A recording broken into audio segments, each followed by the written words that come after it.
roll calling order. Sure.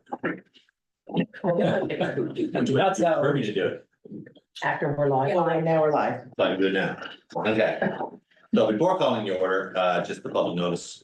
Today's meeting is being streamed live on the Town of Annapolis Royal YouTube channel. For those present in the gallery, by attending a public meeting of the council, you're consenting to having your image, voice, and comments recorded. Anyone who is invited to speak will be recorded, and their voice, image, and comments will form part of the live stream. The chair or the CAO have the discretion of and authority at any time to direct the termination or interruption of the live streaming.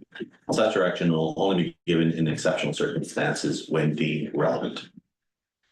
So I'm now going to call the committee of whole to order on September the 4th at 6:01. Welcome everybody back. Yeah. I would like to acknowledge that we are on the Mi'kma'ki, the traditional or ancestral territory of the Mi'kmaq people. Everybody's present. We have no regrets. We have no additions. Anybody have any additions to the agenda? Yes, there are a couple. There's a discussion about the council meeting for October. I'm not sure if that's anywhere. That's not on the agenda. It's not on the agenda. It doesn't need to be on the agenda. And for correspondence, the MLA Summer 2024 newsletter, just a reference there to help Karen. It's just one. This one. Yes. Just one. Okay. So we are going to make some changes just to allow staff to not sit through the whole process. So we're going to have Noah's, he's here for new business 3 and 4. And Ken is here for unfinished business 2 and possibly 2 and 5 and 6. So we're going to do those first off as we get into the business. So approval of the agenda with the one amendment or one addition. I so move. Okay, I will do that. Thank you. All those in favor? Aye. Unanimous. Yeah, the unanimous thing. Keen tonight. Approval of committee of the whole minutes from July 3rd, 2024. Any changes? No. Hearing none, I will pass that by unanimous consent. Presentations, staff recognition. And we'll Ken, take over. Oh, that's, yeah. All right, so everyone can see, so tonight, even though he's not present except in spirit, we're presenting a certificate to Bill Brown for 22 years of service with the town. So he is literally the institutional memory of Public Works and very often the conscience as well. I can get away with nothing. So fair enough. So it's just, yeah, we really could not operate on a daily basis without Bill. So, you know, hopefully he will take this certificate as a signal to say at least 10 more years. And then that'll be perfect. We'll just wheel him around where it's something great. But anyway, Bill, it's well earned, and it's fantastic that he's still with us. Yeah, great. and the second presentation is. Skip that one. Skip that one altogether. Yeah. Okay, so. Well, not all together. We'll come back to it. Okay, then we're going into public input, which allows you to have an opportunity to speak. Oh, right this minute? Yeah. So my husband Tomas and I are here because we wanted to make sure that the council was aware of concerns regarding the road conditions in front of our property and in general in Upper St. George. We're at 700 St. George Street, and we've noticed since we've owned our property, significant issues with, since we moved in, since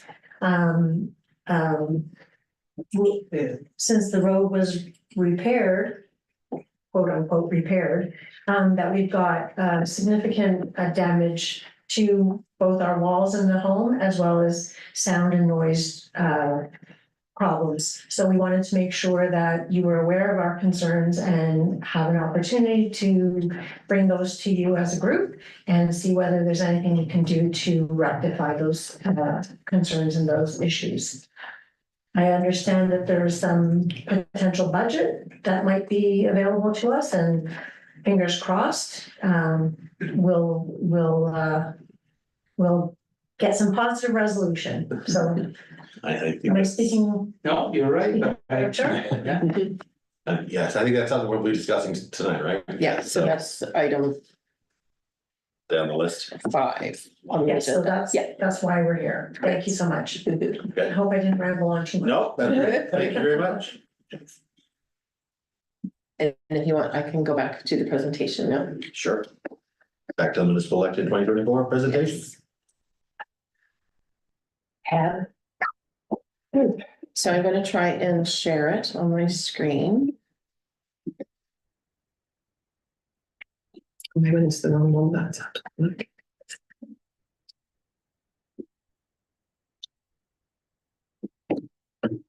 There we go. So I just wanted to bring it to the public's attention, of course, that there is a municipal election coming up on October 19th. And it's not moving. Okay. There we go. So just put together some basic information, we are looking for people. Hopefully, we'll have enough people to step forward to have an election. We have 1 mayor and 4 councillors. So we need at least 5 people to step forward for council to have an election, and at least 2 people to step forward for, to run for mayor. The council term is for 4 years. There is a time commitment, as everybody around this table is aware. There are meetings monthly, there's extra budget meetings, there's, different events that you should attend on behalf of council. You are compensated, I will say that in quotation marks, for your job annually, because there is a lot of volunteering as well, with this job.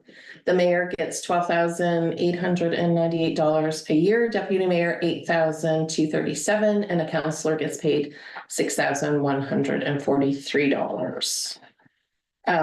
That's where I'm saying that there's a lot of volunteer work, but, it is for the benefit of the whole town. So important dates for our election. Nomination day is September 10th. So that is the last day to put your name forward. You can put your name forward any time now with an appointment with the returning officer, which is Melanie Robinson.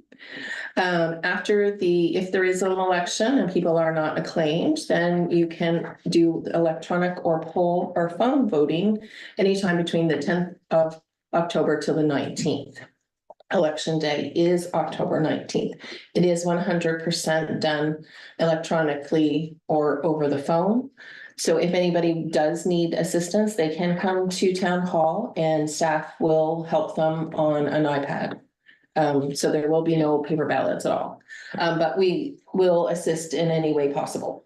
Then the eligibility is there. You have to be a resident of Annapolis Royal for a period of at least 6 months preceding nomination day. And there's, this was just a short list for you.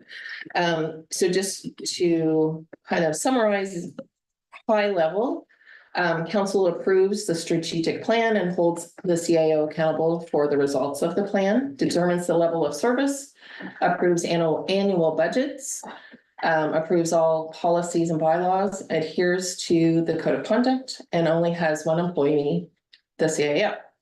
The CAO has the broad authority and responsibility to run the organization, advises councils and carries out council's wishes on the strategy level, and all staff of the town are the responsibility of the CAO.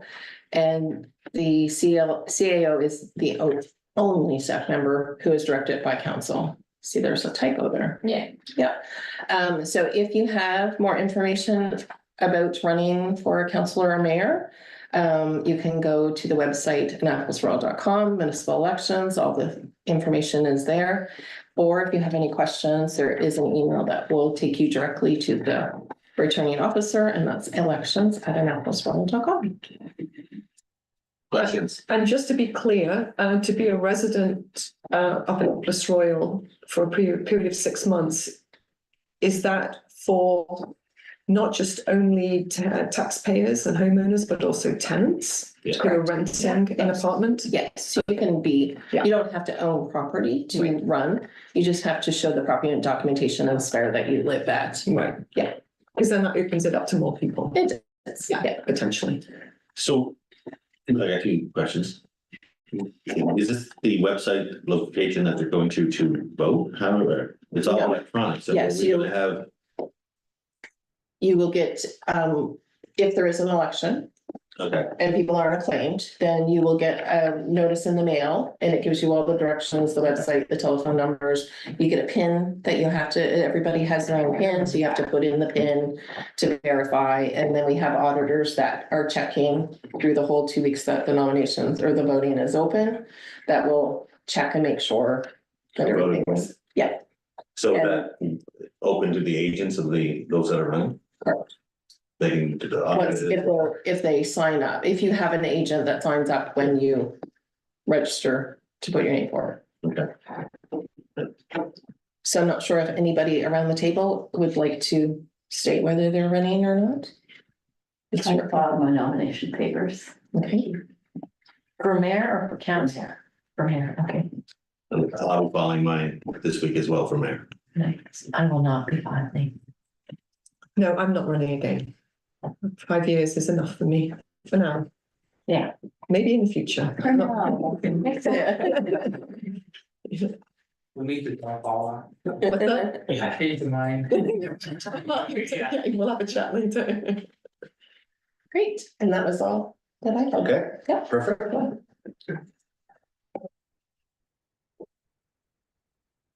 And so we're gonna go into new business. Number 3, Annapolis Royal Tennis Club Memorandum of Understanding, which is tab 7. So in your package, you have received the information that staff have put together, requesting that we align the project up with all of the other groups that we have.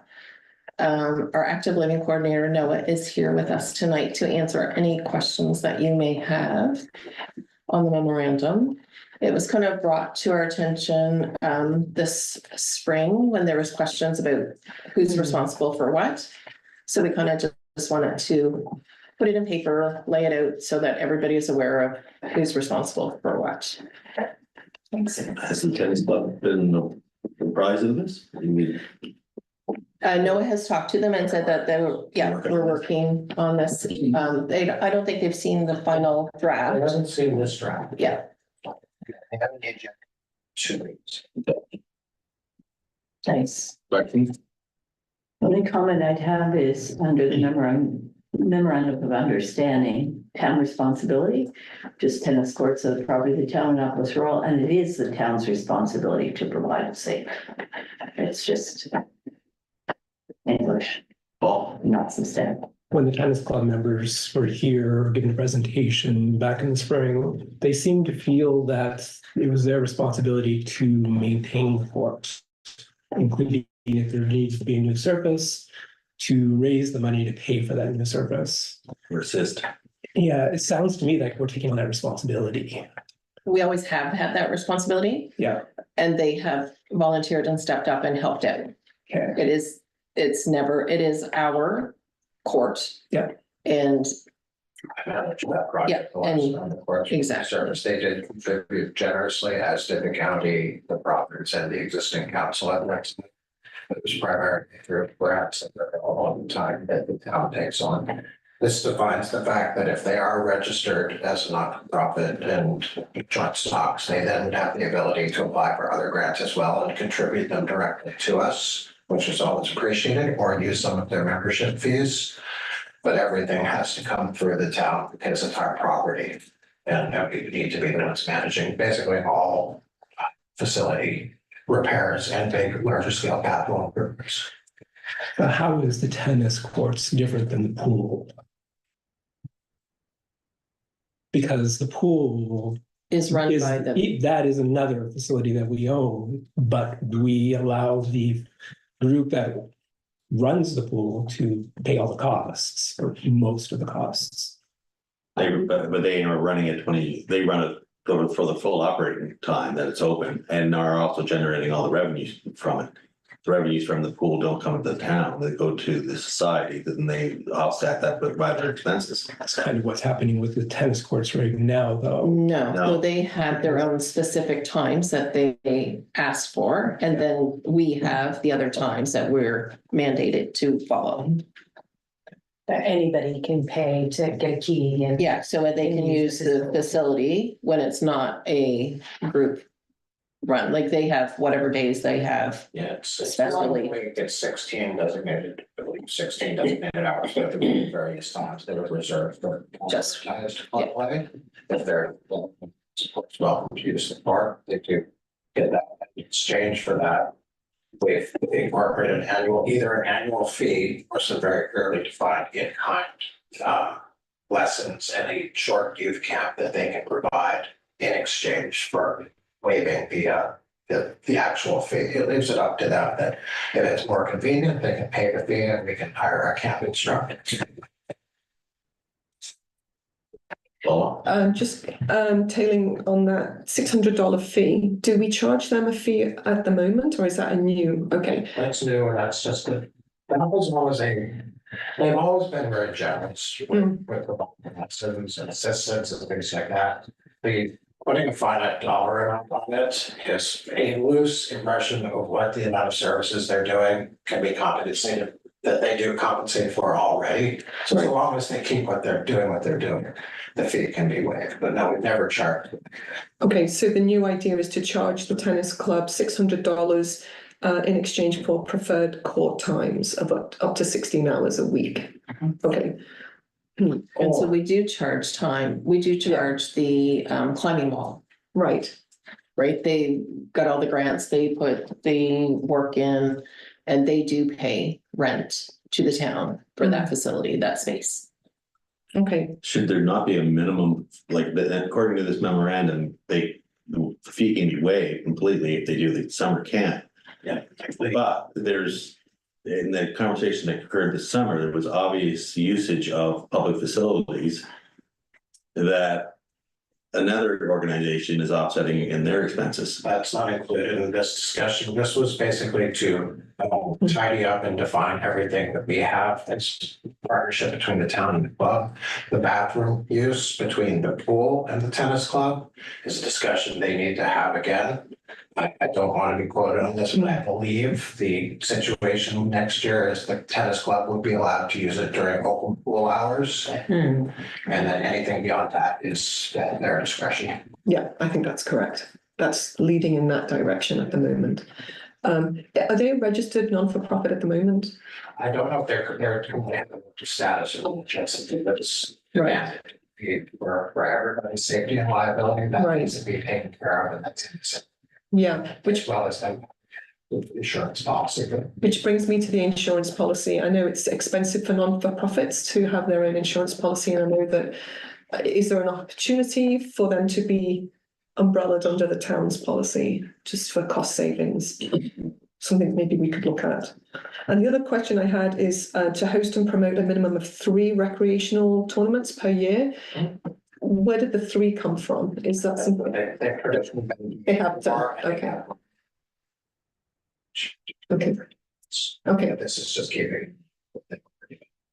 okay, thank you. And you say you've been in talks with them, so they know there's no real, they're not gonna be like, wow, they're no to left field. We're not going to, we won't be blindsided by anything in this. If anything, it will probably need to have some of the logic behind how this is laid out, clarified to them. I'm Yeah. happy to work with them, and together, we appreciate everything for the town. Yeah. Both for the courts and for residents playing.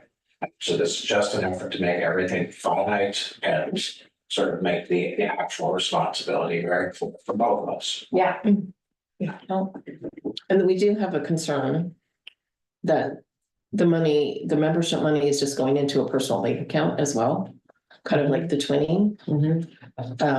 Which is where we're hoping that by coming this non-for-profit, that would Yeah. clean that up, right? And then they have the different groups, like there's the pickleball, and tennis and, Well, they currently are still a tennis club, and it's Yeah. been discussed by them at some point, that perhaps they become the Annapolis Royal Racket Club Sport.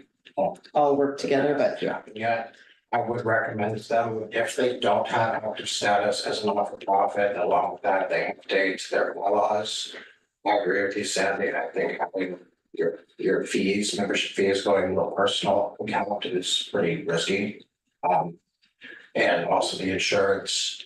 But this is a private group. Us recognizing our concerns here on insurance and where the money goes is not our role. Okay. That's my opinion. They would be beneficial to set themselves up as a nonprofit and get insurance for a private group doing private sports. And have that done, because it probably end up getting directors and officers and just general liability. Which is what we would expect for anybody using our facilities as a private group coming in and using them, that they would have that, right? If they're bringing people in onto our properties, then we would expect them to have the proper insurance in place. And offering basically a public service through their membership on our facility. Yes. Which is actually significantly different than the pool. Yeah. I just have one more question, but anybody else? Or to provide a safe, secure, and high-quality recreation facility, does that mean providing washrooms? Our washing facilities are provided in that area anyways, it's all town facilities. Right? There are washing facilities that we're not paying for, that we're not providing. There's a porta potty that the soccer club provides, and there's a pool washroom that the pool's responsible for. I'm just worried, my only concern with this, provided that the tennis club is happy with this, is that we are taking on a greater financial liability. One that currently the tennis club is at least partially shouldering. But yeah, I don't think they're shouldering anything because they have no insurance themselves right now. no, I mean, Right. financially, in terms of maintaining the facility. Yeah, but So- they've always cost shared with us.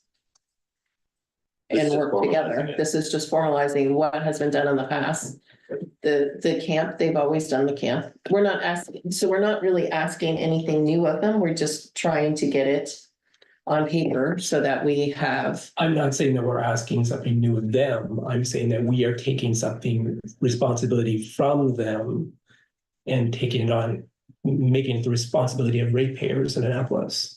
We had suggested that they do what the soccer club does, and that is bring in porta potties when needed, when the pool is not in operation. So those are suggestions I did beyond recommend the that. facility. I did recommend that this year, to my knowledge, they developed the soccer hall. Just to clarify one thing you said, Sandy.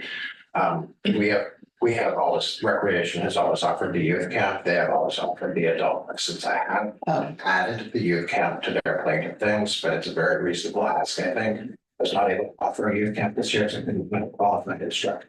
no, Question, who's responsible, is it the town or the tennis club, for resurfacing the tennis courts? Because that's a bigger job than just crack filling and basic maintenance. At our town. The town. yeah. That was a project I launched in 2015. At the time, the level of damage on the part was $22,000. Folks, for years ago, we had upwards of 40. I would anticipate about 50 or 60 total. in some. And how many years will it be before it needs to be resurfaced? It's ideal, so we're looking at, this year would be great. Yeah. Feasible with a new playground looking at, but it is on my, 5-year concerns. Yeah, It would be great to not let it decay to where a lot of you let it go. yeah, so maybe in the future, it might be wise setting up a legacy fund, perhaps, and just putting a little bit, a line item on the town budget. Has council. Same, and well, for it, I know they do have money in there. They're very much contribute to it as well. Okay, that's good to know. Don't get it, well, several thousand, it was a few thousand at least. Yeah. They were going to contribute if we were to do it today. Okay, And Noah applies for the grants for the resurfacing like he has in the past, right? yeah, your cooperation is really appreciated. For me, on the memorandum, going back to the memorandum, the only thing that I think should be looked at is the washrooms. The facilities are there, so some either it's available and compensation for usage during the time that it's open. I mean, this year was a little off. Unique because the pool was closed. Yeah, I mean, you know, comments on where they use the washroom after hours is probably not most appropriate for a recreation facility. And, you know, maybe it's something the town needs to take a look at, having an outdoor, a door to one of the units or something in the pool area to allow for that as a key operating forum for the members, but should be looked at in this memorandum. If we're looking at make it a little more formal document, I think that should be addressed. With all respect, I kind of disagree. I think that's a whole nother conversation. And I know that the pool facility is owned by the town, but it's operated by the Friends of the Pool Society. And they're responsible for who goes in and who doesn't go in. And it's difficult to manage, but I hear what you're saying, but I think that's a whole other discussion. And I think the pool needs to be involved in that discussion as well, instead of just adding it to this MOU with the tennis Well, club. it can be, but this is the tool to start the discussion. But it is first off, it is a town facility. It's a town pool, town washrooms, town tennis court. It's there to provide services for all that use it. Right now we have agreements with the pool society that run and manage the whole pool facility. But this is a little bit of a glitch that has not been addressed. It's just been done by a handshake in the past. So we're going to formalize it. It should be part of a discussion point, and it should bring in, like you said, the pool society should be involved, tennis court should be involved. You know, our coordinator should be involved and see what can be looked at to see what can be done to accommodate this. So we do have after hour play. perhaps let this come out in negotiations because they're likely to raise it. And that would be a subject that we could, of course, discuss. I like the idea of getting something down on paper because there's nothing now. Yeah, me too. Starting somewhere. And what present another option to consider too in the bathroom situation is a three-way partnership between the town, the tennis club and the soccer club. Sharing the port probably for a longer term throughout the season. It would be a quicker and easier fix. You wouldn't have the facility liability concerns of people using it. The stores and you can blast holes involved. Yeah, and maybe bring in the soccer club into that Yeah, as well. absolutely. Yeah, so it's a four-way. They have very generous. I think it was three-way, but not including the pool. Because. Oh, I see, because, right, yeah, the soccer. So that's I thought you the said tennis pool. and the tennis, yeah, Yeah, yeah. just to clarify, That makes that was, Yeah. Yeah. And then that way the pool is left alone, Mhm. that facility, which is run by Yeah, the volunteers, right? And then, well, I think it's just the liability of having a large body of water and then people going into the facility without supervision. It's just a whole thing. It's a Yeah, it's whole all different. kind of There's a worms. lease issue as well, Mm. free Yeah. enjoyment, you Yeah. can't mandate something else, big times, some King's Theater, they let people in after hours. Right. Definitely to do. So that have the part, as soon as school's done, you would just. Yeah. Like using and recreating. Yeah. Mhm. On the I guess the discussion of this could be looked at, and we'll just allow that to go back to staff to open up the discussion on that. And then they can come back with recommendations from there. That suggestion. Thank you on that one. Yeah. And you are doing number. the next, Yeah, recreational structure fees. This would be tab 8. so NOM has submitted a request for decision on increasing the recreation fees starting January 1 of 2025. So it wouldn't affect any of the programs that are starting in September. He's kind of broken them out there, what we currently bring in. Our expenses have all increased, like everywhere else. And I think it kind of breaks down that it would be less than $3 between what, 3 and 5, depending on how many days a week you play. it's really no more than a 30% based on how often you pay. It's 20 to 30% increase, which is the first time we've done it since some inflation, cost of everything. Really try to keep the costs both where we do help keep up with our bills a bit more, but also keep this as barrier-free participation as possible. It's still breaking down, like Sandy said, to generally about $250 per 2-hour session gym use, which I challenge anyone to find a cheaper facility anywhere. Yeah. And any questions on that logic or concerns? Questions on it? Well, just comments actually. So the town values inclusiveness in the facilities that we have in our town, and one of our when we did the SWOT analysis, one of the strengths was recreation, the recreation we offer with our green space and indoor facilities. My concern with increasing the fees is the financial barrier that it might present to some people who are maybe not willing or able to step forward and ask for financial assistance. So I think the town is proud to offer the residents a variety of recreation opportunities. And I just feel that any changes to the current fees should be done maybe in a more structured manner with a fair approach, instead of just saying, well, our condo fee's gone up, so let's just increase by 30%. Because once we've increased, we can't go back. You know, we're just kind of, it's going up and up and up. And, you know, I just think, do these fees foster increase in active living? Do they support participation?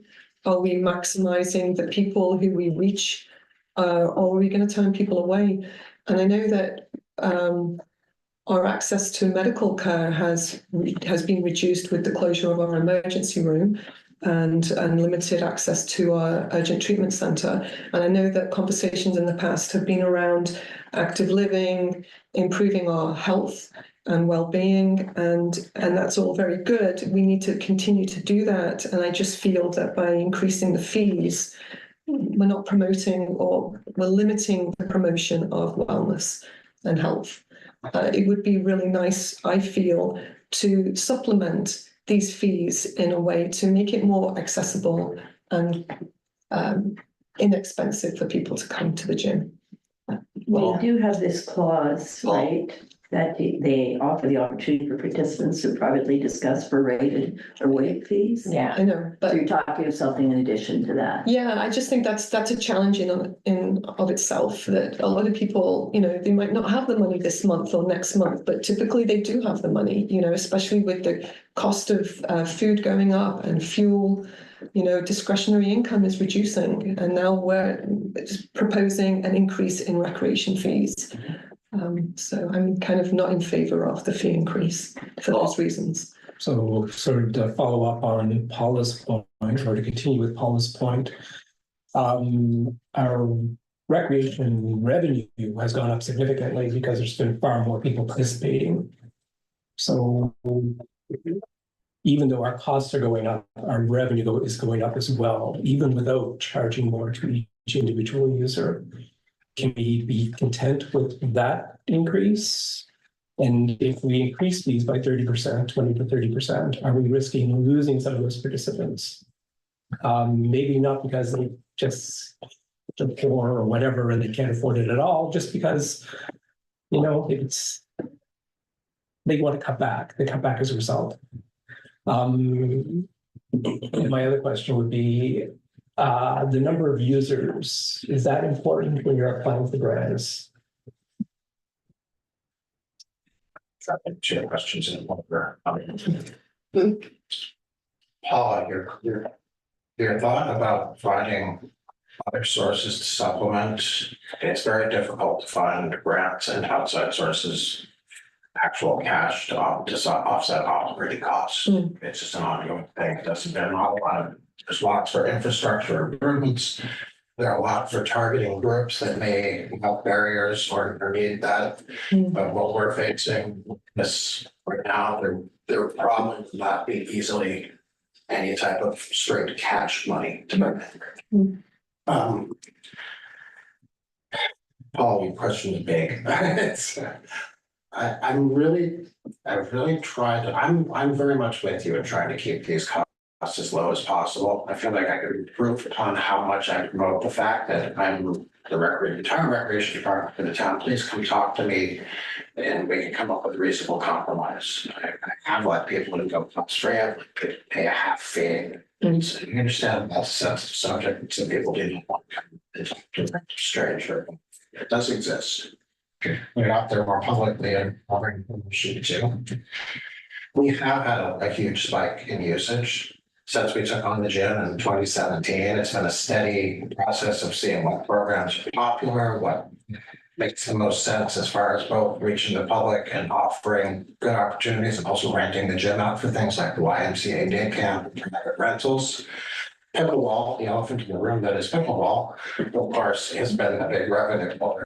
And we're really running close to at capacity right now, schedule wise. Thanks to and because of pickleball. We've gone from, a few $1,000s a year in program revenue to about 15 or so. There's nowhere left to go. The popular time slots are full. The gym runs at capacity for memberships through these programs, and that's kind of where it sits. That has all gotten full, and when I first took on this project, that was the goal, was to get this place as running as well and as full as possible. Even the fees in 2021, when we raised them, I still think we're extremely low.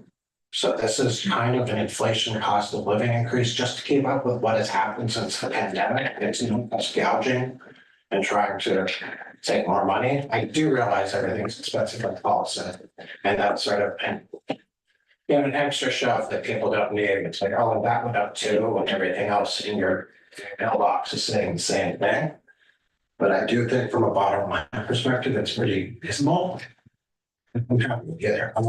I'm participating and stay as healthy as possible tonight. My mandate and MO here. So I'm fine with anything. But I did try to walk the line. And we all have budget concerns, as we did, when we were passing the budget this year. And even though we want to be inclusive and fair, and if we, offer substitutions for certain people, we still have to have a balanced budget at the end of the year. And that's going to get harder and harder in the future as it goes on, right? So it would be council's decision eventually, what services you keep and what services you have to let go. And with this, small increase, it would, keep us moving forward in the right direction, I feel, through the budget. And the county grant went directly to Friends of the Pool, which is great. But the point is, all the county money went to the one facility, did not go to programs, which has been an ongoing discussion point between the county, because most of the people using town facilities are from the county. That's still an issue. So is that, So sorry, Amy, that's actually not correct. We did- Oh, we what, did has it receive- changed? We did receive funding from the county as of, I believe, either Yesterday. Oh, okay, so what did you get this year? 20,000, which is increased from 10,000. So that was a 20, and, oh, well, that is good. So that came through. Well, So I got that's to good. ask, there's some. But it is mostly municipal, it is mostly Their municipal users. county users of our facilities. I'm gonna bring this back. Polly had a. That's good news, but for sure. So you're talking, on average, it would be $1 a day to use it, right? And did you look at other facilities similar to what we have to offer? Like, I know the YMCA would be a bigger cost because they offer quite a bit more. Other facilities like us, there's in New Minas, they are similar to them. They have different management structures as well. Yeah. And they get up into the city. And they're Totally different, yeah. thing. Yeah. So we are very unique in this situation as well. It's at recreation meetings and usually have people from bigger municipalities rolling their eyes at little old me that I've got this great facility. So Yeah. it's a huge thing. It is, Keep lights in here. yeah. On that, I'll make a comment. Are you done? No, go ahead. that would be my thing on this. This facility is a user pay facility. There's programs that are in there that can be set up and those that, I mean, the town can look at some sort of recreational pass for those that are in situations that they can't afford it. Now, what the programs are, where they can, the use of the programs, it's an hourly service, and we are going to maintain this facility and keep it at a facility that should be outstanding for this area. It has to have a fee structure. It has to have a reasonable fee structure. Like you go to any other private, not even private gym, any other gym that's open, you're paying a fee. You're paying significant fee, not nowhere near a cup of coffee to go for 2 hours.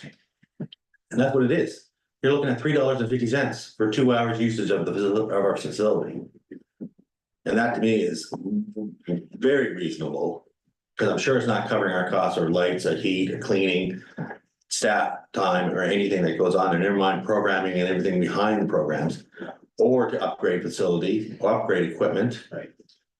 This stuff has to come from somewhere. So the users that are using that facility, especially some of the ones that or pickleball clubs, I mean, they got prime time. If you're in a facility like an arena, you'd be paying premium for those times you're using it. This is very much similar to what I look at. You look at the Digby Arena in Digby, and that's your ice time. The guys that want it at the prime time are paying premium dollars. You want to pay for cheaper time, you play at 1 o'clock in the morning down there. And that's how that facility runs. And that is a town facility. It's the county and the town of Digby that runs that facility. But they set it up as a user fee kind of venue, and then they have programs to offset costs to those that need it. And that is something that maybe the town needs to look at doing. And the recreational pass to me makes more sense, so they can use all our facilities at a free or discounted rate. And private facilities cost more than that per hour. Yes. Yeah. It's not really fair to break it down by hour though, because no one's paying by hour. You're paying $200 to play soccer, or you're paying $300. Sorry, I don't have the right numbers. I understand what you're saying. It is contingent, but the hourly concept is that you were to go every single time, which is not realistic, but it's kind of the only point of reference we have for what does $200 for a year mean? Yeah, but it's because I have to pay that as a one-time fee. It's like I have to pay $200 today. Mhm. And that's the difficult part. If I could just pay $5 every time I came, which I guess can be an option. Oh, yeah, you can do that, But- yeah. Yeah. Drop-in so the fee, drop-in right, fee, $5. But that wouldn't be if I wanted to sign up for soccer, or if I wanted to sign up for pickleball. I could try for anytime. Yes. Pickleball has increased revenue over the last how many years, and what percentage increase is that? From all. Years. And approximate numbers, but 5 years ago, the revenue from gym programs was like $5,000. And the big addition has been pickleball. It's the one that gets the most number of people in the gym at the time. Therefore, So And that's, sorry, that's a huge increase in revenue over the last few years based on pickleball, Yeah. going from 5,000 to 15,000. yeah. So divisions, skill ups. There's still all the soccer and adult and youth program goes in the evenings and weekends, but that's the thing that magically does fill those daytime slots. Right, so in addition to that increase in revenue, you're still looking at wanting to increase the fees by 30%. Well, that's Because of the expenses, right? So the propane, the Increase- power, the increasing lights, usage is the, gonna cause increased costs. yeah. Yeah, So you're having more people in the building, you're paying more money. There's more costs associated with having them in the building. This would mostly the electricity and propane. Cleaning, Cleaning. but it's in the financials. Would have had- In the financials, and you look at the expense side, it's all there. But the more people that are in the gym, the more it takes longer to clean it. Wash them, that's right. Yeah. If you increase fees by 30%, you also endanger the number of participants. And if you lose 10% of your participants, your 30% increase. Well, it sounds like a lot, when you're talking, but you're talking going from $100 to $130. You're going from 245 to 305 for an hour's use. It's not an extra $30 a month, it's an extra $30. A year. But for this quarter, our expenses outstripped our revenues. Now, it might average out during the year, but right now, for the first quarter, we're outstripping what we're bringing in. So the money's coming from somewhere else. Yeah. Or it'll average out during the year, which I guess could. I'll just stop and say I genuinely appreciate both sides concerned. Yeah, no one wants to see things going on, everything's going up, yeah. Okay. So. Are we gonna? There's a motion on the table, there's a motion there, someone can make a motion and see where it goes. Okay, I would recommend to council to approve the fee structure as recommended effective January 1st, 2025. $130 for one session per week, in brackets, 65 half year where offered, 160 for two sessions a week, $80 for half year, 200 for 3 sessions a week, or $100 half year as presented. I'll second. Okay. Further discussion on the motion? Can I just ask, when you say session, are you talking like 1 hour, is that 1 hour? It's 2 hours. That's a 2-hour session. Okay. All right, thank you. Any further questions? Hearing none, all those in favor? Aye. Against? Nay. Motion's passed.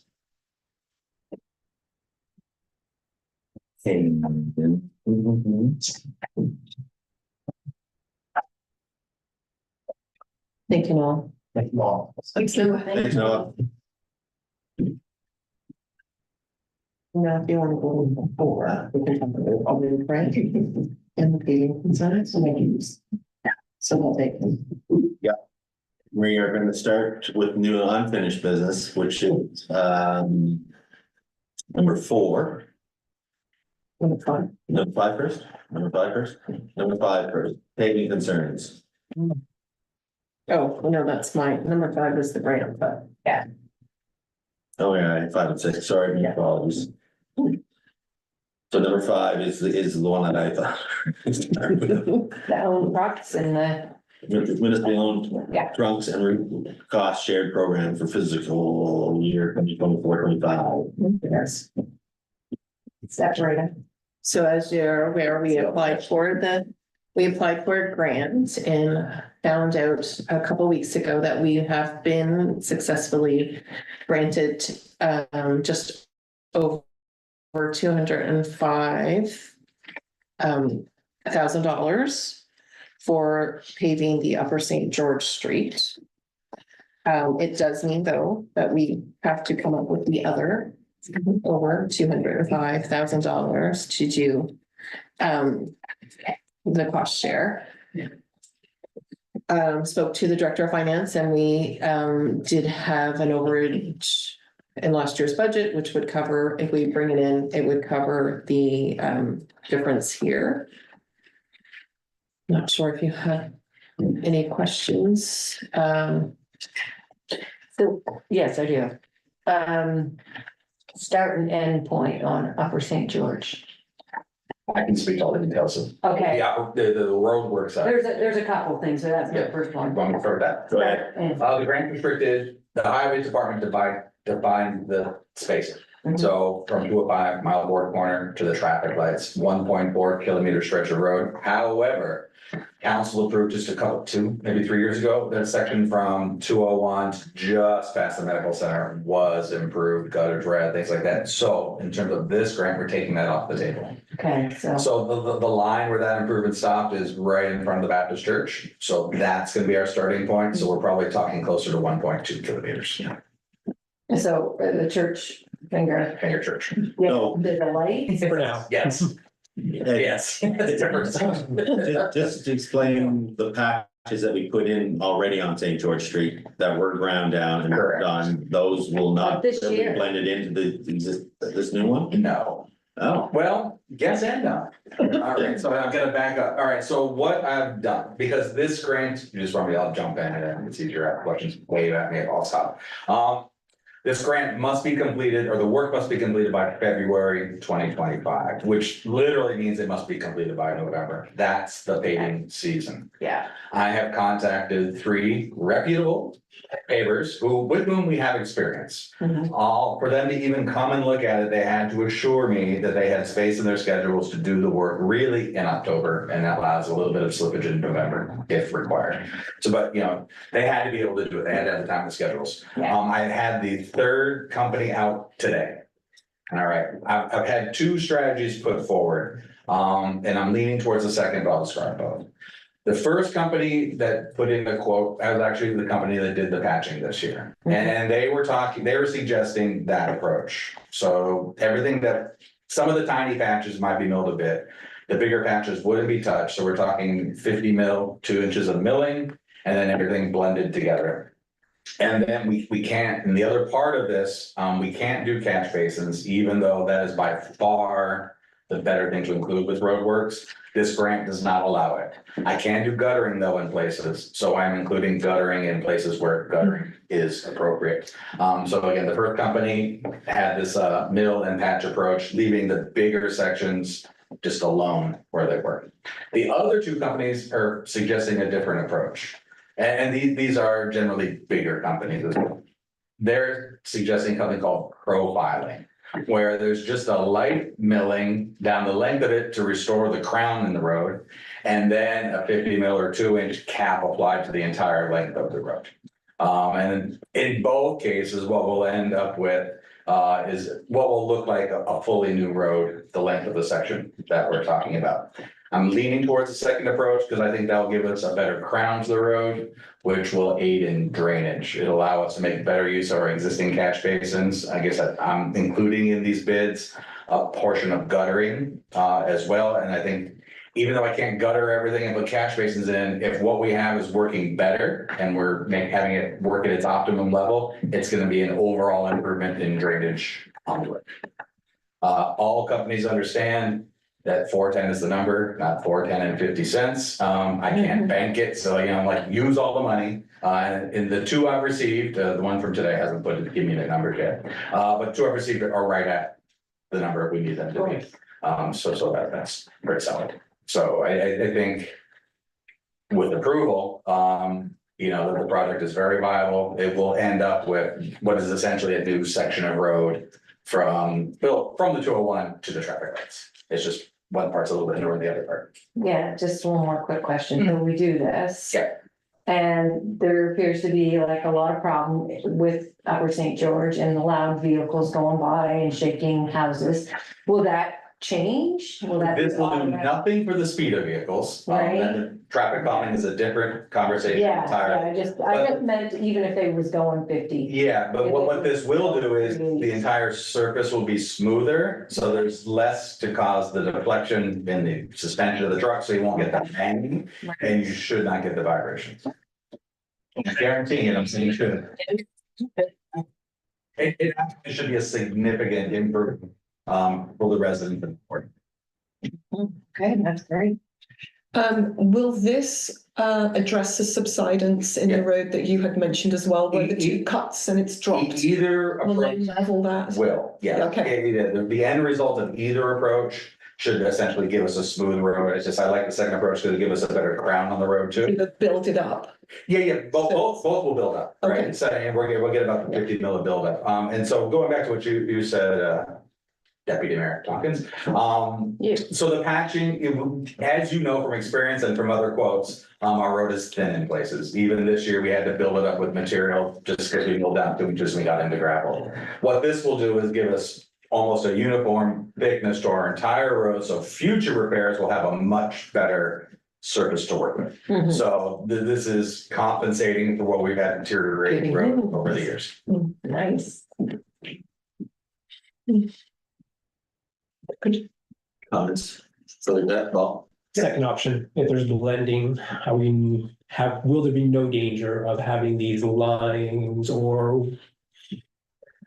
It seems that the problem we're having in Upper St. George Street is a transition, as she just said. There might be, Will be. there might be a slight, I mean, the company that's suggesting this approach has done very good work for us. They've worked for us the past 2 seasons and they've done very good work. Where we're getting the bouncing is not the work they've done. It's subsidence due to older work. Or the one that Councillor Hafting mentioned, is actually not road work. It was actually a storm drain which was divided and brought the road down with it, right? So that's not even patches tying into each other. Yeah. So I think there might be a small difference where these sections are coming together. I don't think it would be significant enough that that's gonna be an issue. But as I said, I'm leaning towards the second approach anyway, all of the things being equal.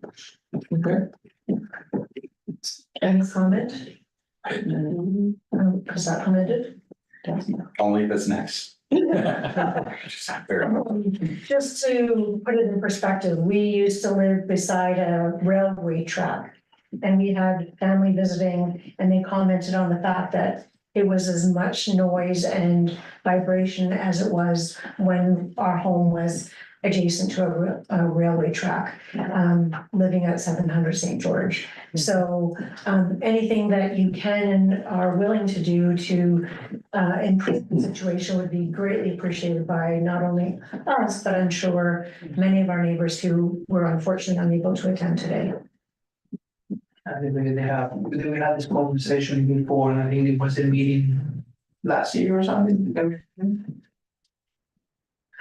Yeah, it would be appreciated, solution, and that sounds pretty good solution. Yes.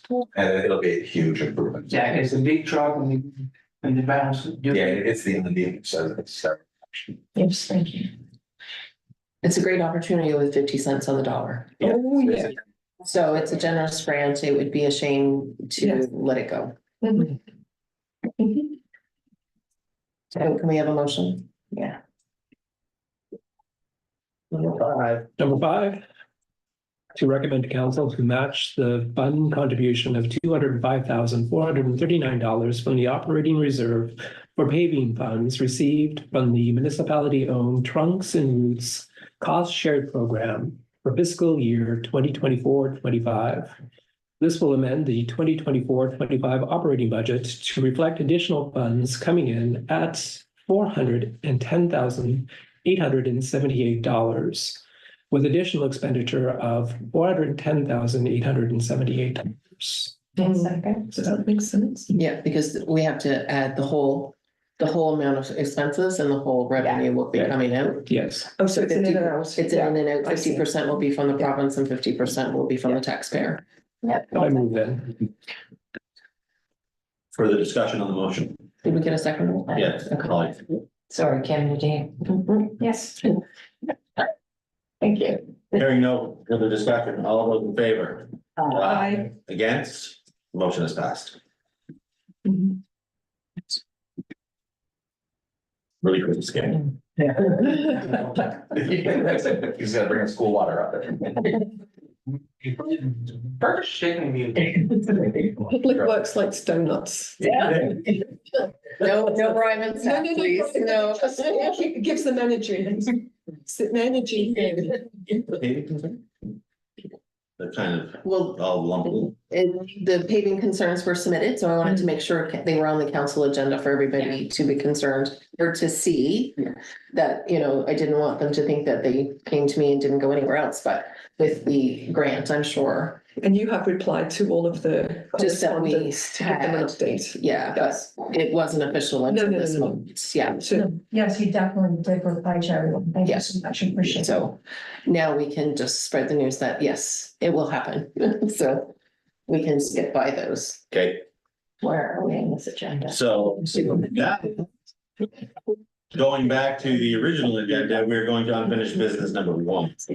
Dana, Fire department area truck request. and you're welcome to stay. Yeah, if you want. Okay, welcome to stay. So the fire department, the volunteer fire department came a couple months ago and made their presentation looking for funds to purchase the aerial truck. And looking to see where and how you want to move forward with that. I read the summary report that was sent, and in every scenario, the recommendation of the writer was there'd be an aerial truck. So despite what I've heard from other parties, it was in every scenario that they felt there should be one. You know, that's information that I have.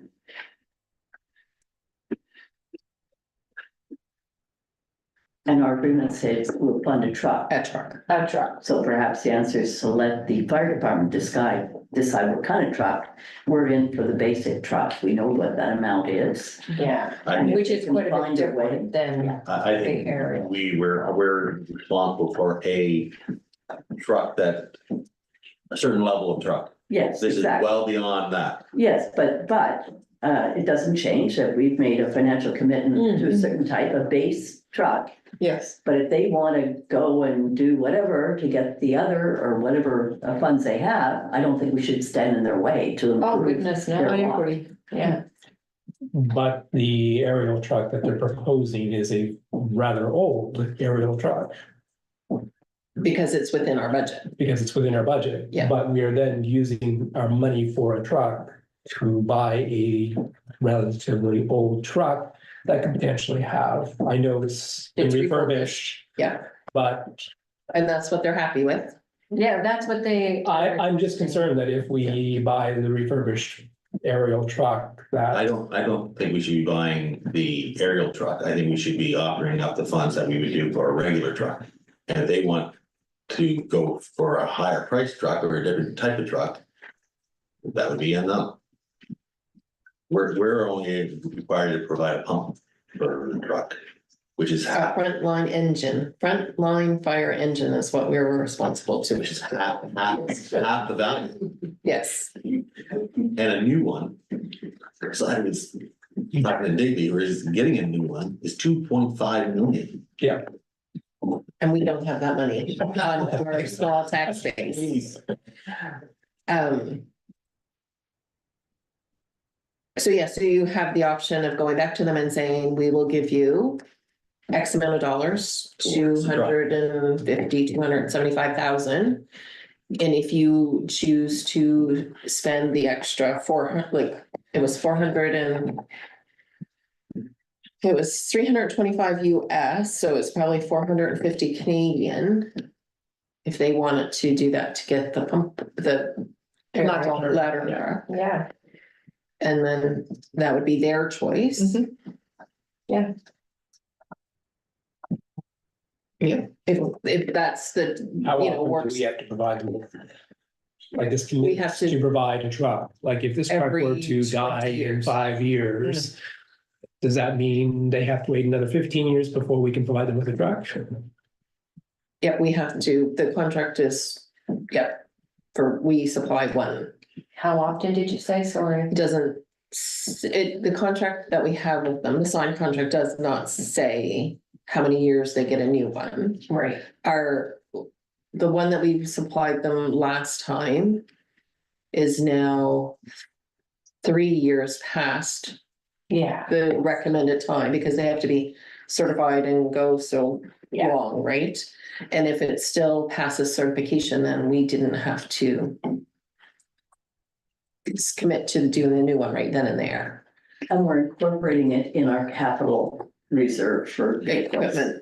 Because right, and we've agreed to in writing. so in the past, we've only put aside $20,000 for There's fire never department. enough for anything. No, which was always Mm. too short on our behalf. We should have been putting away more money each year.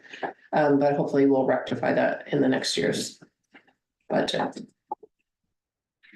But just because we haven't spoken about this for a while, we just Yeah. wanted on the agenda to see if you want to, how you want to move forward. The county doesn't look at having one down here, though. That was my understanding. Correct, the county of Annapolis. The CAO has told myself, I think, and the fire department, that because there is a ladder truck in Lawrence town, Yeah, I understand. that's sufficient for our area. And there's also one in Digby. Is it Brown? Yeah. Isn't there one closer into, does Bridgetown have one? No, according to the report, it was Just Lawrencetown and No, and Kingston. the report Kingston, recommended a Kingston. ladder truck in all scenarios, in every scenario. Well, it suggested moving the one One from from Lawrence, Lawrencetown to Yeah, yeah. Annapolis, but Mm. you can't expect the Lawrencetown Fire Department to give up their ladder truck that they've fundraised and, yeah. It did go on at length about the intransigence of fire departments, however, the volunteers, Yeah. I don't know what they expected, you know. I like your recommendation, Sandy, with releasing the money and if they wanna put it towards an aerial truck. I think they know what they need more so than what we Yes, do. I do. I think that's a sensible Yeah. approach. So I'm okay. And when, how much was that? 260? I think usually it was like 260, 270 that we would give them for a fire truck.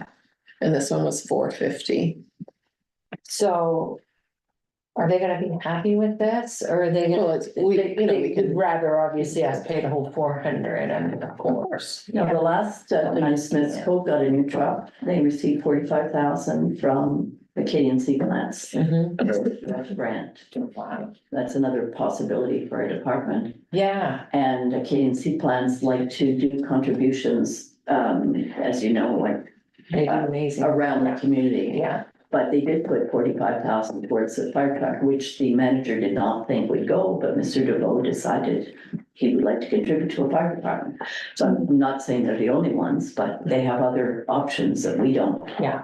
Because we only have 3 units that would need a ladder truck in the town limits. Yeah. Oh, yes, they, the condos and Queen, Queen Anne's, then you go with 3 stories. yeah. What's the there? The old post office. Yes. Just, you know, And the condos. in relevance. That was used last summer as well, or summer before. The ones the whiskey town was. That was last year, literally. Last year, gosh. Yeah. time flies. Yeah. Yeah, but So just looking for some kind of direction. I'm happy with your recommendation. Me too. Yeah. I'll start the conversation. See. Okay. Yeah, start the combo. Good. Or update. That's 10 on this. Yeah, just in case If you. needed. I'm here for you. Yeah. That was a long, like, report, It's not a good report either. and it's not a good, It goes forward, not backwards. yeah,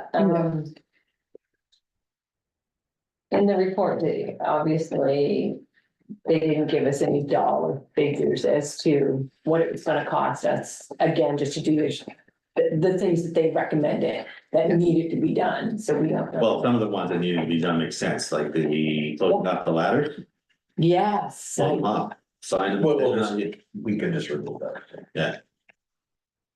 But wait a minute, what about if a fishing boat needs to use these ladders? There's a portable ladder that will work. Okay. That was from the last repair round, that can easily be moved and used. Do they? I think we removed them, you would want to use them. Oh, no. They're not safe. No, no, It's the ones on the, This this. is the ones like the rebar built into the riprap. Yeah. yeah, they're bad. Yeah, they're very bad. And they're missing rungs already. Yeah, I know, Yeah, you wouldn't want make to, my, yeah, especially at low tide. But I just, you know, to remind you that we have $0 in the budget for any of these expenses that we are. so how are we gonna? Been brought forward again. Most of them are the same ones that was last year that we Yeah. did not deal with. We do not make any money. We have a boat that has been. Parked there and has not paid their bill. We can't find them to pay their bill. Which is another issue. If we're spending all the money on, you know. For them to use it, you would think that they would pay their docking fees. I do have some docking money. So, Was it your vote? Oh, no, I'm the wharf engineer or the. Yeah. I did go talk to the Hall of people. Well, you can check out maybe registration. They are also frustrated with the lack of Use the name.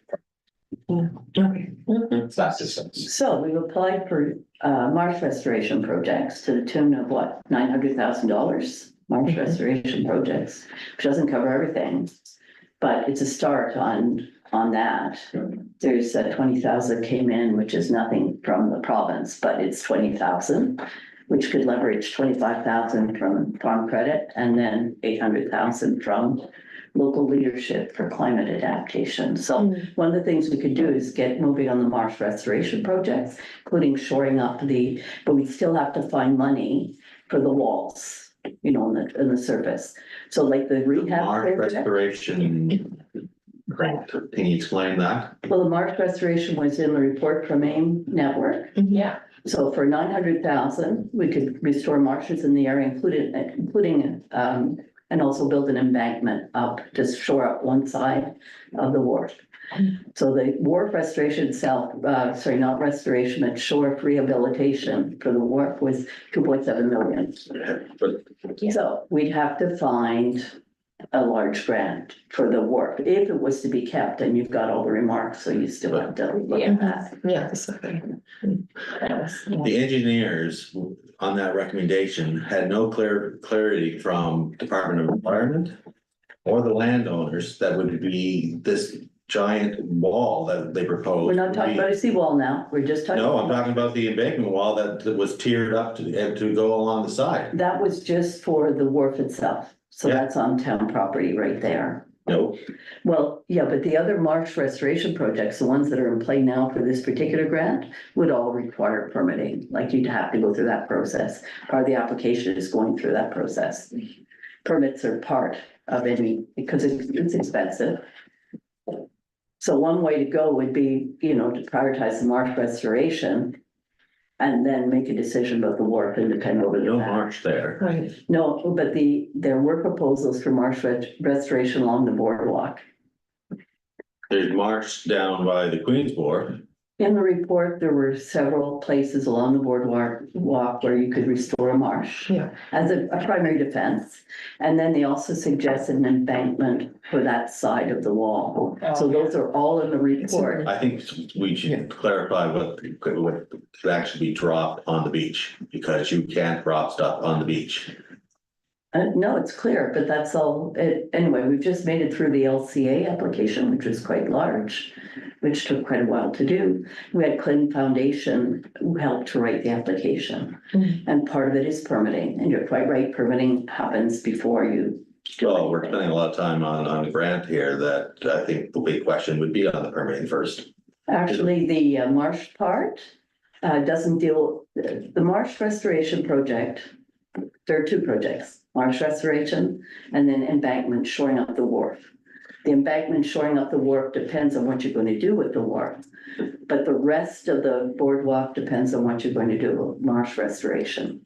And that was costed about 900,000. We have an application in, which includes permitting Okay, so the 900,000 is for marsh restoration along the boardwalk. along the boardwalk.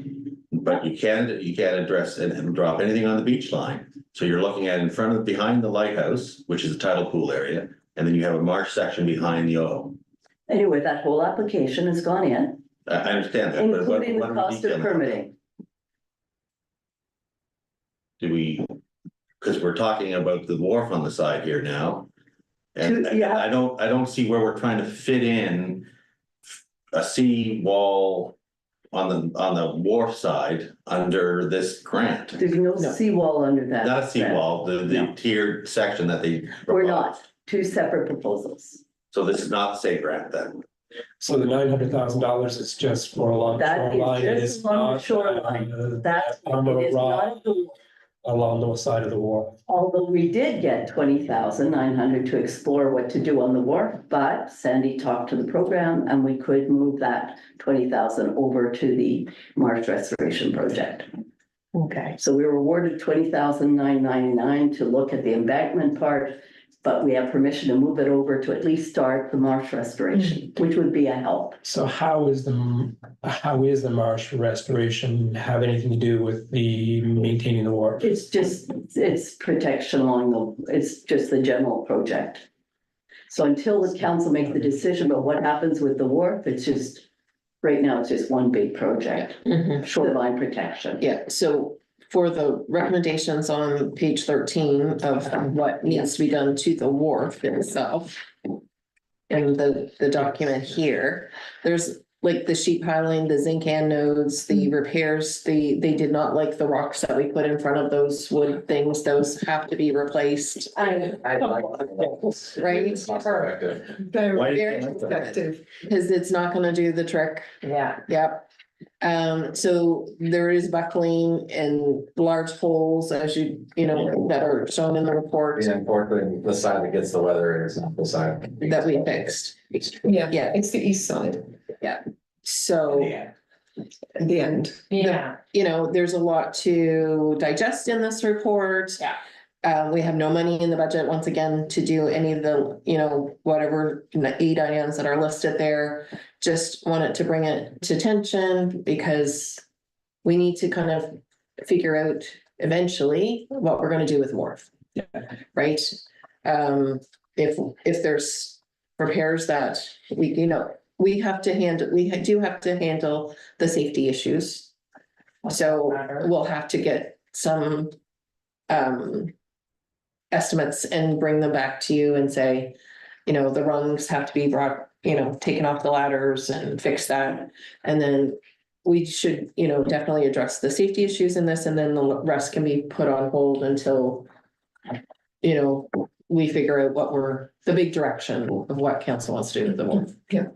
Would we be able to get a cost estimate for the repairs that they've mentioned? If you want all of them. I'm just Cost thinking. estimate? We Yeah. now have a good idea of how much it costs to replace the wharf, how much it will cost to refurbish it, which is all millions of dollars. Right, which, And we also have an idea of how much it will cost to have it removed entirely. Yeah. And all of that is, well, a lot of beyond our means. Yeah.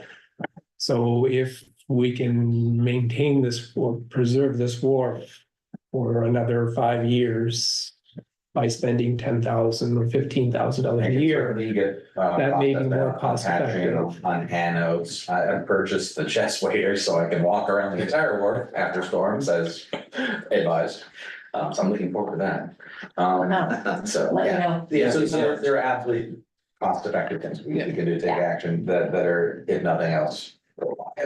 Are they cost effective or are they just cost?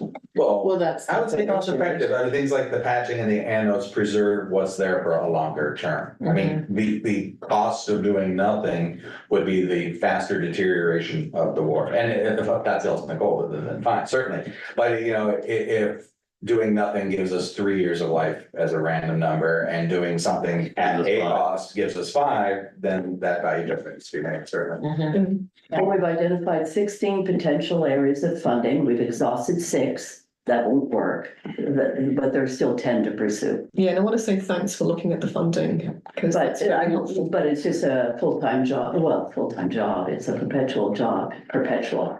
But 6 are abandoned, so we know we can't chase after those, but there's still 10. Right, And we've been lucky in the past, but it takes time, right? Yeah. Because you have to keep applying. But But none of them are going to fix the repairs that are listed in no, this that's right. report for the That's right. wharf, to be clear. Yeah, Right, like all of we'll the have to do both. You're right. grants that we're Yeah. looking at are not to fix Right, the and issues that we can't use currently have. Patching is not the fix. Yeah. it's interesting to see the engineers talking about parking, that they said that, parking up to the new benches is fine, but beyond that, that is. That's No, 30 parking meters. Yeah. well, it's more or less 2/3 where the benches are and the. Oh, no, that's way up there. There's No. there's safety issues where that bench is and the pedestrian area that we have. Especially there's no barrier for anybody that's out there just having a great little sit down. None of the wharfs though have barriers, do they? They don't have None of the wharves have railings. pedestrian areas on them. but people still walk on them. You're not, you see the signs on any wharf you go to that it's not pedestrian. It's you enter at your own risk, no pedestrian. So this is a unique situation that we are probably the only one that's has a pedestrian area on the last 25 feet of a wharf. That we're actually trying to entice people to go to, but have no barriers. Like, we're worried about a ladder. But we got no barriers that we say, bring your family, your kids and have a great time at the end of our wharf and try not to fall off.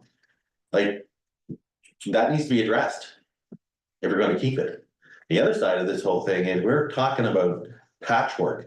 We're talking about 10 grand, 20 grand that we may be able to afford. On something that's got a lifespan of 5 years left. The question that needs to be done is, do we keep it? Do we modify it to something else? Do we keep the rocks that are underneath it and make it, you know, some sort of walkout that everybody wants, but not a wharf? Something has to be, that's the discussion that should be taking place, not, well, we'll throw 20 grand at it. You've got the wharf survey update next. Yeah. on the agenda. Yeah, well, that's comment best, that's not, we're talking about. That's called public input. Yeah, important to look at that. Yeah, it is. It's one step though, like there needs to be some follow-up to that one survey, right? Like it's just a broad view. Some idea. Throw This is some numbers. moving on from this, this is something that. We should be like. Are we gonna just throw money at it for we don't have, or are we gonna try to pick the things we can fix? Like the welding and the stuff cost us a lot more than 10 grand. Yeah. When we Yes. did that, it was $25,000-$30,000. 2 years ago. Councilor Weir suggested getting magnitude estimates and Yeah. quotes and And let's then we see can where just- we are. Yeah, Then we can do a cost benefit analysis. that's right. You know, we borrow $1 million to take down the wharf, what's the cost of that in the town? Compared to prolonging life. Well, that's it. Well, Yeah. now we're talking about doing it now, doing it in 5 years. Right? You're still gonna borrow 1 million or 1.5 million in 5 years, you're gonna be in the same situation. Depends on how much what the cost is to preserve, to maintain. And we won't know until we ask the questions. Yeah. Right, Yeah, like, we gotta know. so we can, you know, get some. Estimates and bring them back. The pictures were really scary though. I didn't like it. Are we enforcing the no parking on the wharf? That would be a police question. Yeah. They drive out there all the time. They just noticed there's no parking signs on the west side, but there isn't no parking signs on the east But side. they drive That's right to all. the end They and they drive up talk to to the people benches. who I are. was today, and because they were exchanging both at the haul up, there must have been 5 cars, 6 cars, just walking well down to the benches. And that's the The one. people were there, so it's not unattended. Yeah, But it's just that the engineer's study said that you can have parking, but the no parking signs went up. And I just don't think the sign should be up if the engineer said it's okay to park. But they've also Well- said that there's to be no parking for the last 30 Third, yeah, meters, last third of them. which is a long distance and far. Was that? The limit that the engineer has suggested is far greater or far less than what we are. No, actually. our no parking signs are greater than what the engineers are suggesting. Our distance goes further onto the wharf than what the engineers said is, That's what Paul said. Yeah. The 90 feet. Comes into where our parking is now. That would happen. Judging what I saw on Saturday, you know, the cars are parked, getting very close to the benches, Yeah, that's. and that is nowhere. That's yeah, Not that, where they should be. yeah, that's their. I would say it's abused on weekends for convenience sake. So, bringing it back to what Sandy was looking at. Can I put out there that we start looking at costing of the safety issues first? Yeah. Mhm. You know, this, yeah, I don't know where then report back to council. It's helpful. That we can get one quote probably very quickly for welding services because the new operators will all specialize in welding. So that's one right there, but I could probably have. Easy conversation with them. At least it would be indicative and see others as well. Yeah, because when we had the public input session, when we were upstairs in the council chambers last year or the year before, and it was members of the public that specialised in certain things that the engineers had identified need to be repaired, and they said, you know, maybe we should reach out to the public first and see if we can get any in-kind donations of labour and material. And just to save us some money, which I'm not sure that we've done that yet. So that's a good first move, is to talk to the local haul up guys, and see if they can help out. Yeah, and Yeah. any appropriate donation. Absolutely. Yeah, All of that. Yeah. sure. I don't know, we can ask a company to give us donation of I'm not hours. asking, I'm just gonna ask them to give me an indicative quote. Yeah, because we That's the usually conversation. 3 quotes Anything- anytime anyways. Anything after that is after that, but I'm just asking for cost of services. Yeah. That's. All right, any other comment on the report for now? All right. Dwarf survey update, tab 4.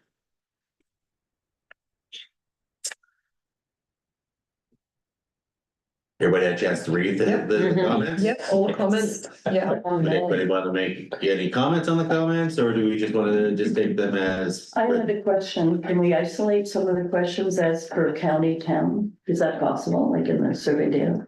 No, No, can't. not the way, not the program that we use, no. Thank you. So the only question that we asked, how many filled out the survey? Yeah. So 67% of the responses were town and 40 were the county. Okay. And the total number was 90, was it? Was that right? No. 94 responses, yeah. 94. Well, some people answered some questions, some people didn't answer some questions, so you Yeah. could skip. In 95. So 95, I think, was the popular one. But it's No. interesting, 74 went for heritage asset. That was really interesting. Yeah, that was, yes. I'm not sure it's not a heritage access. Yeah. Except it would be for UNESCO designation, and it would be for, it was for the historic district. It didn't matter for those two. That was, but second to that was a working war. Exactly. Yeah, Which is, it still is. It's not often, but it is still used. I think it's important that people understand that any decision we make to spend money means that there's not money to be spent elsewhere. We have limited, a finite amount of resources, and if we're going to spend, you know, the recommendation from the survey was to spend 2.3 million or whatever on the war. Do they realize that that means 2.3 million that isn't available for other priorities? or, yes, Yeah, Except that there is money that is especially dedicated to flood risk, which is federal provincial money, which we're eligible to get But Like like in in grants. the war, in grants. Oh, yeah. Because we have been applying, you know, we've started the process of looking. I've never seen a whole lot of government grants for maintenance. No, and you won't This is- see that. This is maintenance, so unless Yeah. the week. No, you can't for maintenance. No, you can't for maintenance. I Yeah. agree. I'm not saying it's available for maintenance. does anyone know what it costs in Digby for pleasure, to birth? I can find that out pretty quick for you, but I don't. Well, because they said, let working vessels or pleasure crafts, Go to Digby. no, just Here. charge less than Digby. We only charge $20. I don't know what, how less would it go? It's Like, not so I'm worth just the like, what paperwork. does Digby charge? I think the fundraising or the ways of raising money that were suggested probably are not going to go a long way towards meeting our costs. No, I mean, the effort, and it was great, like there was, one was to 10, really cool ideas, but all of these fundraising ideas has to come with that person willing to take them on, because I don't think members of council or staff are able to do that. Well, the bonus is this one with the plaque idea to raise Yes. 51,000. Yes. Now that goes to your, Yeah, this does address the maintenance issue. yeah, There was one idea with an individual who we know does things. yeah. So I thought that idea, Mhm. it was a pretty good idea. Yeah. Actually, yes. If all the money went to maintenance, That's If all the money- 51,000. Exactly. But yet it's covering 1 year, maybe Uh, two. No, yeah, but I Go mean, ahead. it's an idea that's.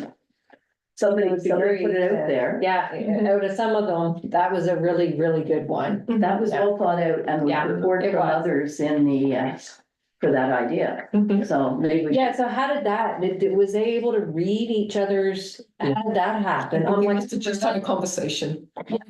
This person said, I'm like, how did they know who said It was a that? private Yeah. survey, no one could see the results. Station in the office or something. But the idea was an annual drive. Yeah. Yeah, And 52,900 every 2 years, that would pay for a lot of maintenance. yeah, It was a good suggestion. yeah. No, I thought that was one, there were a lot of things that were great ideas, but who would do them? I agree. Well, But yeah, yeah. This one, I mean, if you had to pick one, that was not a bad idea for Mhm, maintenance. mhm. We had a wharf that was in good repair, that would be fantastic. But because we had a wharf that's going to require probably over $2 million in a couple of years. Yeah, but the point is, if we're going on 2 tracks, one, the maintenance track. Yeah. To satisfy maintenance, and we continue to pursue, we have 10 more leads to pursue on, finding funds. Because there is flood risk money out there, and it is a competition. Whoever gets their applications in first gets the money set. How is the wharf impacting flood risk? Yeah, Well, it is because there's green municipal funds, national adaptation strategy, Yeah, but climate the, adaptation. but it doesn't. our. It's part of the Our seawall engineers, defense. our engineers said that it didn't have any impact. No, they didn't say Yes, that. it did. We asked them point blank because the wharf committee said that it did have an impact. So we asked Below them. the wharf line. No, but if the town wants to, so for example, from the FRIP program, the Flood Risk Investment Program, we got 20,999 to investigate the embankment. That came from the province for an embankment wall for the wharf. So, and we've applied for farm credit risk for 25,000 for design, which we'll know whether we get it in September. So obviously the funders view that as flood protection for a wharf. So the province is willing to put some money. Just saying that our engineer who did the seawall study said that the wharf had no impact.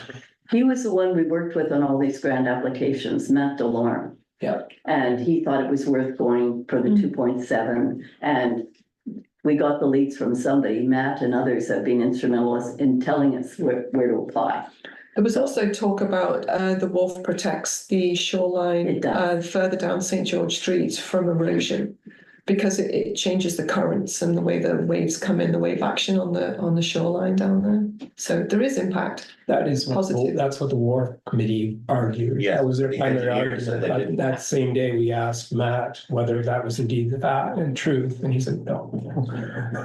Well, maybe he misunderstood the question. I don't know, maybe. No, but he knows that there's money out there for different projects. So all I'm saying is 2 tracks, one maintenance. Council will decide whether or not you want to keep the wharf or not. That's true. Yeah, But the second thing is, what are your alternatives? One's to pursue some maintenance money in the meantime until you make a decision and still pursue larger projects. And in the end, maybe you just have to give up on it. So it'll be up to council which way to go. Well, it'll be up to the community to advise council what they want. Well, and we've had a We've had first stab at it, not the only stab. We've Yeah. had 50 people from town make us response. Yeah, yeah. 50 it's- people that they're gonna get, $500 to $900 added to their tax bill. yeah, but there has to be What's- more conversation on it, but still, in the meantime, I guess you can explore your options at least. I guess I would like to get some more input on all these grants that we're going after. Like, where direction did that come from? That, All projects we've had, it's been on the books, it's in the town CAO job description to optimize assets, which is a different language than follow a budget. She has to adhere to the budget, but she optimizes her assets, meaning if she can take 200,000 and make it 400,000 like she just did with the road project, or Ken and Sandy did, it's optimized. It's not follow the budget. yeah, but you If mentioned have a chance. that you sat down with the engineers to come up with 16 different opportunities to go after money. No, I'm not saying it just came from them. Sandy routinely looks at everything we can apply for, and we apply for things. Then it comes to council. If the grant comes in, and as you've seen, many have come in this year, council makes a decision as to accept the money or I'm not. asking this because there was no direction from council to start going after 16 different possible funding sources, whether it was flooding or whatever for seawalls or for, It's in our strategic plan. It's in the AIM report that came down. Our capital the budget. AIM report doesn't direct us. as No, it council. suggested, the capital budget that they produced for us suggested that for every $40 of tax money, that we at least seek $60. That's in there, 40-60 split, which the town achieved in the last fiscal year. We achieved the 40-60 split. Yeah. We spent 40,000 of tax money on capital projects and brought in 60%. And so continuously, in between stuff, I get grants that come through, I look at them quickly, see if there's anything that's relevant through the strat plan that we think that we could do. And I apply for stuff that, So you're applying for the 16 different grants that Amy mentioned? Yep. So they're not coming through though, you've gone out to them. yep, All that is 16 information leads for the comes- seawall. There are comes through. 14 leads for title. There are different leads for twinning. There's leads. There's the costumes for, they're all leads. I'd just like to say it's reassuring to know that our mayor and CAO are working in the best interest of our town, and our mayor has a broad overview and understanding of what's needed with grant applications. Thank you. I would say I would like it to be, if we're pursuing funding opportunities, I would like it to be based upon policies, projects that council's already approved and have said that they want to move forward on, as opposed to broad ideas that we've been investigating. but this is all information from the strat plan, so. Anything that's in the strat plan that's under there that says we need to upgrade, fix, work on, those are the things that I look for and then try and figure out if they can fit. Like the wells you've done, I don't know how many applications for. But Another water this source. section of it is a little different because we are trying to, I don't know what the intent on going through the grants are, like, are we trying to maintain, are we trying to replace, are we trying to do flood coverage, are we trying to do seawall like? None of that has been a decision that I sat in on saying, this is what we're doing. That's right, because there isn't one solution. So for the seawall, for example, they recommended a seawall, but they recommended marsh restoration as a first defense. So an application went in to see if there's their money. We called Ducks Unlimited first. They said, no, they don't do them. We just applied for 900,000. If that money comes in, you then have a decision. Are you going to go ahead with marsh restoration or not? And council always decides, we do it or we don't do it. It's that simple, really. And most of the grants, we have to get permission from council before we even submit them. Right. And so that has always come through. And the LLCA came, I think, last month or the month before. No, it's the last month. Yes, because we didn't have a meeting. We didn't have a meeting. Yeah, so the Why last is meeting, that of yeah. air? Okay. It's just, Unfortunately, the way our governments work federally and provincially, the only way to get the taxpayer's share of those is to apply. And it's a competition. So for example, for the 2025 roads, Yes, it wasn't, that doesn't come in until 2025. But they allowed us to pre-apply. So what do? We don't pre-apply, we pre-apply. Ken and Sandy pre-applied. We got lucky, we got 205,000. Well, if you don't ask, you don't get. But then, as you saw, council had to decide, do we do that section of road? Do we do something else? But it was tied to a provincial road going through a town, wow. you know? so the It's not, 900,000, are we been committed to any for the, We're committed For to that? not a penny. No. it's just 900,000? Yeah, and what leveraged that was the 20,000 that the province agreed to give us, that they agreed to transfer from the embankment project over to marsh restoration. wow. So we haven't applied for anything that says funding is confirmed. Yeah. Because we can't, it's not confirmed.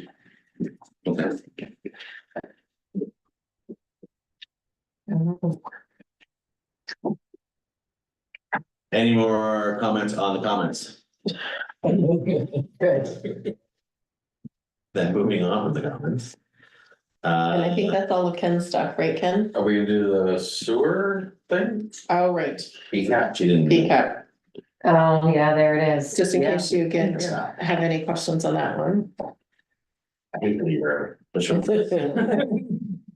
Number 7, tab 6. So we had applied for Didn't get it. the second water source and the wharf lift station extension program. And we did not. We wasn't successful, but there's more to. But there's more to the story. There's always more with Ken. Great. Bring it on, Ken. So the PCAP application was to fund a study to deal with our issues that primarily manifest themselves at home hardware when there's torrential rainfall. Right. And the reason why it manifests at home hardware is because we have stormwater infiltration. Stormwater infiltration into our sanitary lines, which generally end up at wharf, which gets pumped over to home hardware. And that's where it really overwhelms the home hardware pumps, even though we have just improved that lift station within the last couple of years. The study we applied for was looking at, in loose terms, bypassing that, pumping directly from wharf through to the sewage loop, without getting too burdened with details. The other strategy we're pursuing is, well, like, what can we do to prevent or reduce the stormwater infiltration? There have been efforts in the past which have met some success. So what we've been doing almost the past year is dye testing through the storm water system. I came up with a brilliant strategy of when we have rainfalls, looking for the sewer system to see where the rainwater starts coming in. And so last storm, I started tracing it up St. George, and it comes in either here at Town Hall or the next one, but there was a car parked on top of the manhole, the next one, so I couldn't move it. I wish we had a tow truck, that's to be naturally funded. And solve a lot of problems. But so we're just tracing where, and so like, then I know like, okay, I need to look around here to see whose roofs generally are pumping into the sanitary lines. Because, you know, it was legal in the past, it's not been legal for quite a while, so working there. Today, we had a big win, because NSLC is tearing up their parking lot and improving it. But what they uncovered is there are catch basins in that parking lot, and it has a flat roof with drains which feed into the catch basins, which feed into the sanitary line. Because, so that's like a giant funnel right there at the bottom of St. Anthony, because there is no stormwater drain there. So, what they have agreed to do at zero cost to the town is to divert all of those away from the sanitary line. So now we're taking them out of that part of our system. So that will have an impact. It's a huge God, I volume. wish I could tell you it's gonna solve it all in rainbows and unicorns, but we're getting better. So, I mean, we're always gonna try and pursue this grant opportunities to solve this problem, what we think is a more sustainable solution, which actually would allow for further development at the home hardware end of town. But in the meantime, we are still actively pursuing strategies to identify the infiltration, and then if there's costs involved, of course, it'll come back to council to decide if this is a strategy we want to pursue, or how it will be done, and whatever means are deemed appropriate. So again, today was a big win, so why not share? Well done. Yeah, That's great. Thank you, and it's a major. And I got the extra guys agreed if they find buried treasure in that parking lot, they're gonna call me and we're gonna look at the big split, so, yeah. It's great. That is great. Yeah, it was. Good news. Yeah. Approved. Okay. Yes, Never a dull moment in your job. and it's so fun. I can't believe you pay me, but I didn't say that to me. We can change that. I know you're right about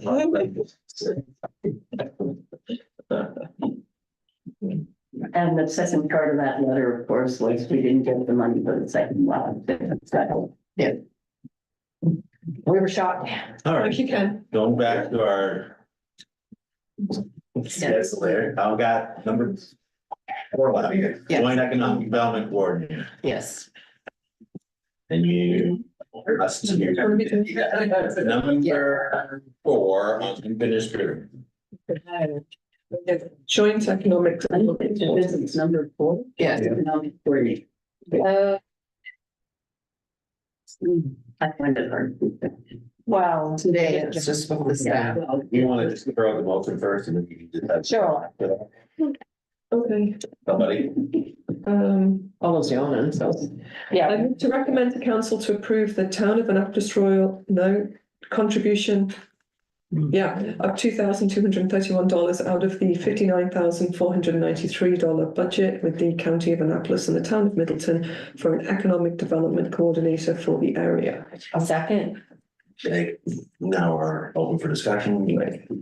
So this was one of the grants that we applied for. Yeah. And this would be our share of the budget. When you said apply for, that would be the Milton and County. Yes. Yeah. Yeah. And I submitted the grant on behalf of. Push. She did. Yeah. Oh, they all working this. Right? Yeah. They will. And that's why our promotion is also smaller. Yeah. Oh, good. Yeah, you did. Yeah. We're locating the position here. Depends on Depends on. who gets the. Yeah, where they live Yeah, and what makes it'll be them either get the town of Middleton or our office here. And is this for a full year? No, just till March 31st. Okay. So they will, The grant only goes till March 31st. and they'll just look at different economic development. Do an inventory, come up with the gaps, do some workshops, See what we can all do Collaboration stuff. together collaborations, to yeah. get people. And find money to fund their position for another year. Yeah, I Great. think it's great. Yeah, I don't see any downside. No, it's a win-win with a little, Right. Little confidence. yeah, hopefully they'll come here. Did we have a second on my motion? Yes. I Any don't. further discussion on the motion? All those in favor? Against, motion has been carried. Look at us, it's simple. Finally. Couple. Discussion, council appointments to all committees. Yeah, so I have just added this to kind of get this council thinking that in the next council 4 years, thinking of only having one council member on a committee to try and help reduce the time commitment, some committees like medic, if the mayor can attend any meetings ex officio, but sometimes we have 3 council members present. Just kind of looking for your feedback, if you think that is important, if it's just one council that sits on the committee, do you think that would be fair? I think something that should be maybe directed to the new council. Hmm. Be honest. But I was thinking, but it's just kind of, you have lived through it. Okay, you just need. Right, so looking to see how you feel before it goes to a new council, because obviously we would change all the we would have to change all the policies to state one council member or what, or if you think it works, or if the Board of Police Commissioner, that one should stay the same with the 2, because it is the commission and, you know, it's an important committee, not that the other ones aren't committees, but Yeah. are important, but, you know, for your time commitments, like, just looking for feedback. Committee, like, I know I'm sitting on 3 committees. Is that common? Is that the And I think I'm normal? sitting on 4. I'm sitting on 3, 4. I'm at 3. Yeah. Yeah, So 3. some of them, one is like the finance one, I'm on that. The audit. Traffic, It's easy. the board of police. Re- Other stuff the that- medic. I don't see where you. Yeah. I think for like the library, because you have to travel, it would be good to have 2 council members on the library and then you can take it in turns. We only have Perhaps, one but then you won't position. have Oh, You don't have the continuity continuity, again. yeah. yeah, that's true. Yeah. Yeah. And like some of them are quarterly now, right? Mhm. So then The it police is. alleviates, yeah. That's nice, that I pushed for. Yeah, I thought it was So did good. Mark. Yeah. Mark was a big pusher for The that. advantage of Yeah, having that's good. 2 on a committee is when one councillor is not able to attend, then the other And one that can doesn't report happen a back lot. to It council. does happen. Right, Yeah. it happens quite a bit, to be honest, Like like, back up. you know, in the winter months, often someone's away for Or a few sick. weeks or sick, or, yeah. Meetings traffic, for example, is in the day, so somebody can make it, somebody can't make it, and we'll just Yeah. get a forum to run something. I like that, the backup side of it. Yeah. Okay, this was, curious with, new start, trying to see Yeah. what happens, but Yeah. it can, and I can ask the new council as well, what they want to do, just I kind like of the wanted your, Yeah, you're just trying to Inputs. streamline, yeah, but if possible. It's the workload. That. yeah, it's a The workload. volunteering. It does. 4 years.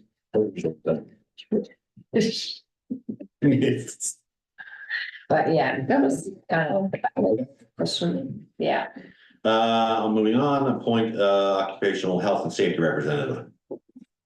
I would recommend to appoint Danny Young as the occupational health and safety representative for the term ending December 31st, 2024. Seconder. I'll second it.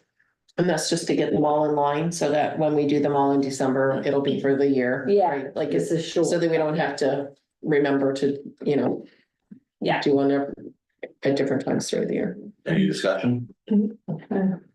All those in favor? Aye. Against? Motion's carried. 3 and 4 are done. But we didn't We didn't vote on. we didn't Dennis Cole vote on Memorandum of that Understanding. one, They were No, going but back, they're gonna they're go going back. back together. We're gonna go back and, Okay. yeah, and talk to the party. and- just to make sure that everyone is in line, yeah, that's, yeah. Fines, fees and policy. We've done Yeah. with that. No, We did a recreational structure fee. Oh, Yeah. This is God, something- this is different. Oh, this is a. But there's only one little. Yes, so because we changed the bylaw is going to second reading at council meeting. The fees and fines policy has to match the bylaw.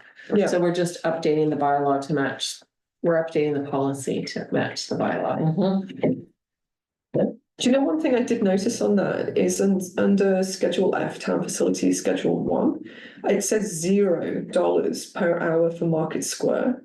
But in the original, in the 2022 version, it's actually $10. Yeah, so it must be. It's just a typo. We'll fix I just that. wondered if I missed something. Yeah, nope, yeah. Okay. Yeah, I thought, oh, Yeah. when did that happen?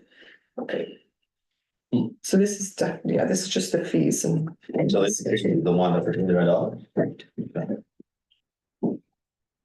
Right, the 25 increase. So shall we do the motion?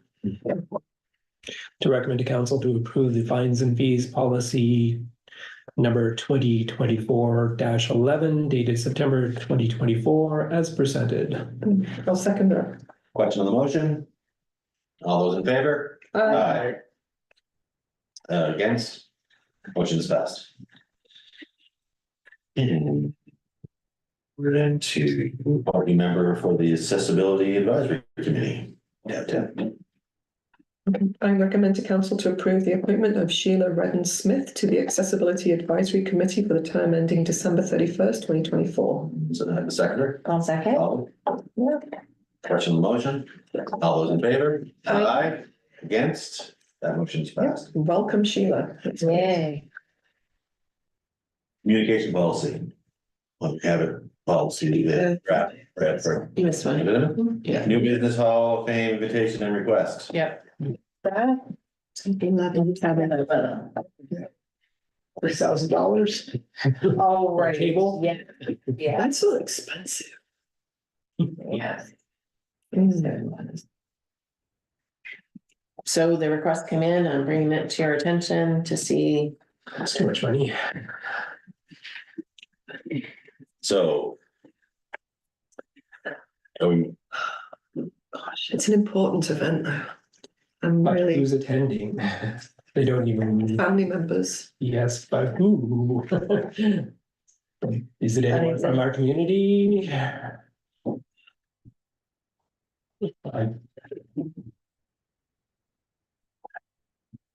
It's unlikely to be descendants of our community because it's sponsoring a table for the descendants of Rose Fortune. So it's unlikely to be, unless Yeah. there's somebody we don't know of. Yeah, And then have to come up with the descendants of those board and show Oh, I'm sure they have a way. genealogical.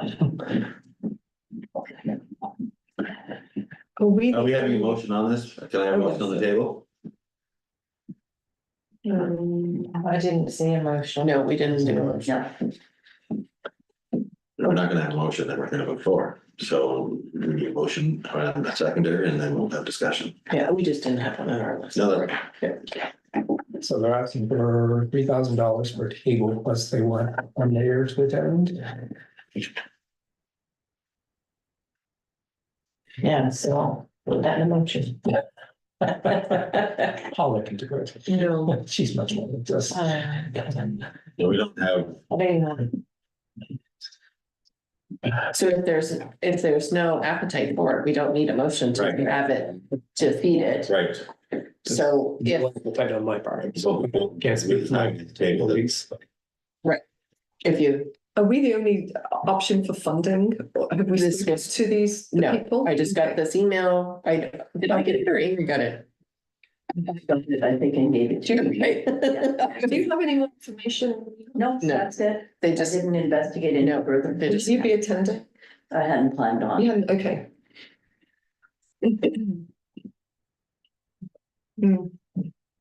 okay.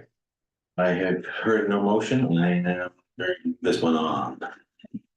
so I'll just let them know that we are not able to it at this time. We don't have the funding. Yeah, it's pretty hard to just shift through random, but I. Yeah. Okay, so now communication policy. Okay. Tab 12. The tab's not working.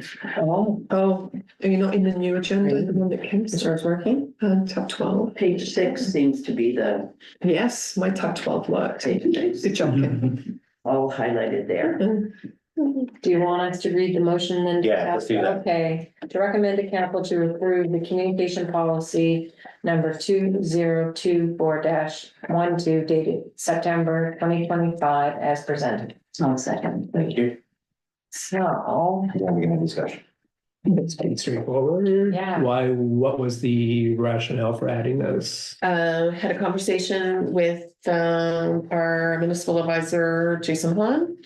And he asked me if we had a procedure for how complaints are dealt with, and I said, oh, we have a policy, and we looked at the policy, and the policy did not outline how a complaint is dealt with. okay, no, that's, So we put it into the communications policy, thinking that was the most or practical place to put it, and we included the Board of Police Commissioner as, because that's separate, right? It's run by the commission and not council. And then other complaints would just be passed on to the CAO and then directed to the staff that's appropriate. So a complaint against our police department doesn't go to our board of police as well? Just goes to the chief and then goes to the police commission? That's the, yeah. Okay.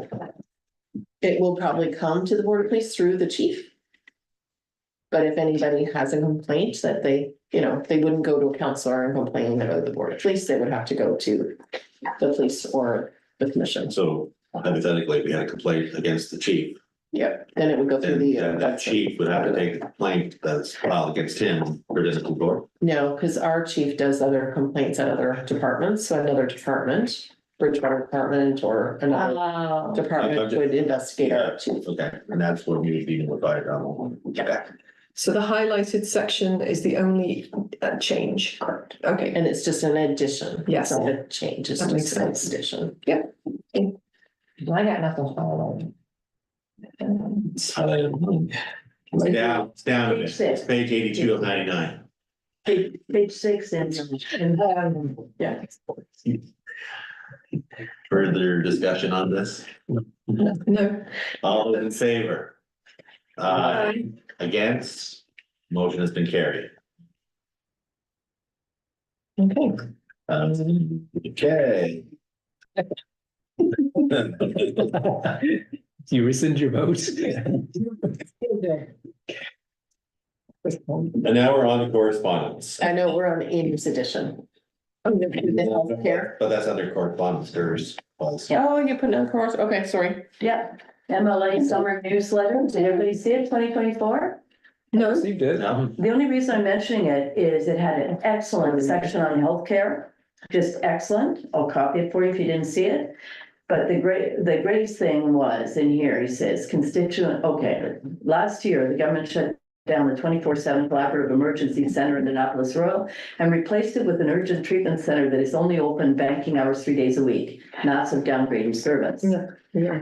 And then he took pictures of the Soldiers Memorial emergency closures and he listed them. Wow. But I thought it was well done in a very brief, I thought it was even helpful for us. So I'll make sure you get a copy. Yeah. And I'll pass it on to Sybil and the others on the And healthcare the team. task team, yeah. But I just thought, very briefly, he got the message across, but in a factual way, without being incendiary or anything. Yeah. And he just says what he did. He wrote to the Minister of Health to request timely, meaningful action. But anyway, I just wanted to flag it because I thought it was a good précis of where we are, whether or not everybody agrees that's where we are. But I thought he put it really succinctly. Here's what the issue is, you know. Yeah. Anyway, that was it. In a nutshell. Yeah, There's been in a so much nutshell. work behind the scenes. Yeah. Okay. The next correspondence is from the Annapolis Royal Award, tab 13.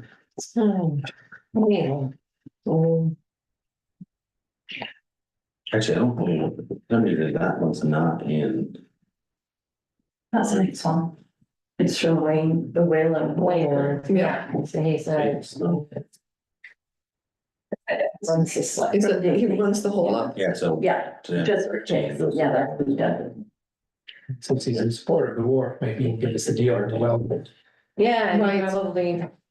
But we have to go to tender Yeah, for the welding, oh, yeah. This one, but yes. Because that's who I can mention. Yes, yes. yeah, I'm going to get to it, then you. So I think this came in around the time that the survey was going out, so I think he just wanted to Yeah. Yeah. give his Fair input, enough. which was received. One said that you get a chance to read. Okay. Nice. Okay.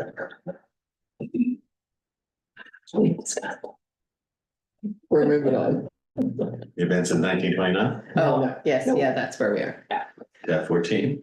Yeah. I thought that should go to AHS.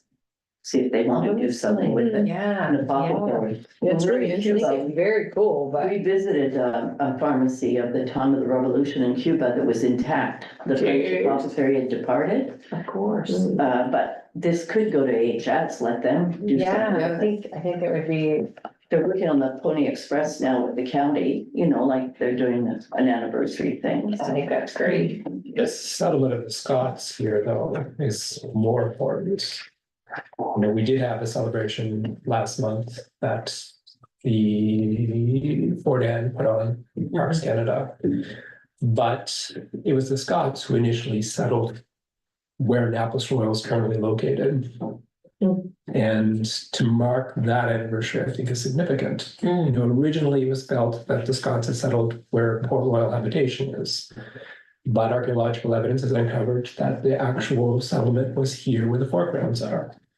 So that would mean this was initially a Scottish settlement. And that is significant. And there's lots of Scots out there. There's lots of Canadian Scottish born.